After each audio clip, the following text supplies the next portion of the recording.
Bonjour, donc dans cette vidéo, je vais vous montrer comment bien distinguer les termes fichier, dossier et raccourci, de même que les différents lieux de stockage sur votre ordinateur. Alors, première des choses, si on regarde l'arborescence que voici, bon, premièrement, une arborescence dans Windows, c'est quoi? C'est une organisation du système numérique, donc une organisation de classement de votre système numérique, donc de votre espace de stockage, qui se définit par un ensemble de dossiers, de sous-dossiers, de sous-sous-dossiers, etc., ainsi que de fichiers.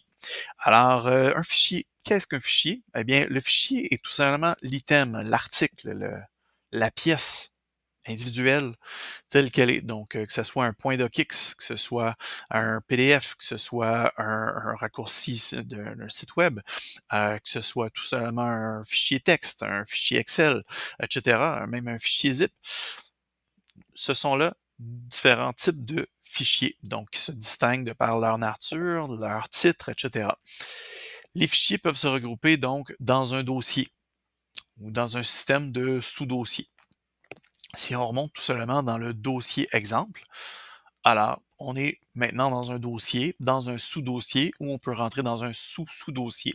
Ce qui est fantastique avec l'arrivée de Windows 10, c'est qu'on a dit adieu à cette fameuse limite de 250 quelques 260 caractères dans un nom de fichier. Hein, donc anciennement, on était limité justement à 200 près de 260 caractères dans un nom de fichier, de sorte que s'il y avait trop de sous-sous-sous-dossiers et que le nom de fichier lui-même était trop long, eh bien, le fichier devenait finalement caduc, devenait inutilisable dans Windows. Ce n'était pas accepté dans la plateforme Windows, tandis que depuis Windows 10, c'est dorénavant permis.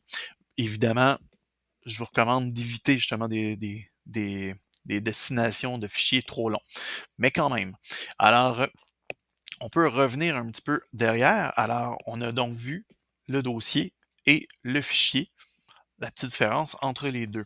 Alors, il faut comprendre également qu'il existe des raccourcis.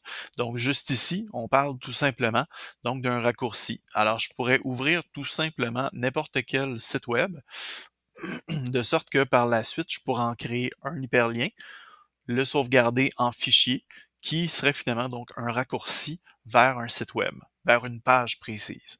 Alors, ça pourrait être entre autres le bottin du personnel du Cégep de Sherbrooke, ça pourrait être l'accès à mon Office 365 tout simplement du Cégep, etc. Donc, on peut se créer des raccourcis qui seront finalement des fichiers aussi, mais qui seront presque des coquilles vides. Donc, on s'entend que c'est 1 kilooctet pour ce simple fichier-là. Il faut aussi comprendre qu'il existe différents endroits, différents types de stockage pour nos dossiers et fichiers. Alors, voyez-vous, ici, je suis présentement sur le client OneDrive. Donc, ce qu'on appelle le client OneDrive, c'est tout simplement un espace de stockage qui est virtuel. Donc, j'ai seulement une empreinte, si on peut dire, donc une empreinte de mon arborescence, avec quelques items seulement qui sont stockés présentement. Donc, les petits crochets verts sont tout simplement des items qui sont stockés actuellement sur mon disque dur, mais sinon, tout le reste est stocké en info nuagique. Donc, à chaque fois, lorsque je vais venir pour double-cliquer sur un item, il va devoir retélécharger rapidement l'item qui est stocké présentement en info nuagique. Alors ça, c'est ce qu'on appelle donc un client. Dans ce cas-ci, c'est le client OneDrive. Il existe également des clients info nuagiques pour le Google Drive, pour anciennement le Dropbox.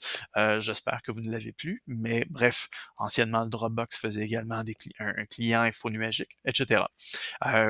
Pour les personnes, les utilisateurs de Apple, bien évidemment, vous pouvez obtenir également le client iCloud sans problème que vous pouvez développer, que vous pouvez installer sur une plateforme Windows. Vous avez évidemment donc ce que vous connaissez déjà, c'est-à-dire le populaire T, le populaire P, le S, etc.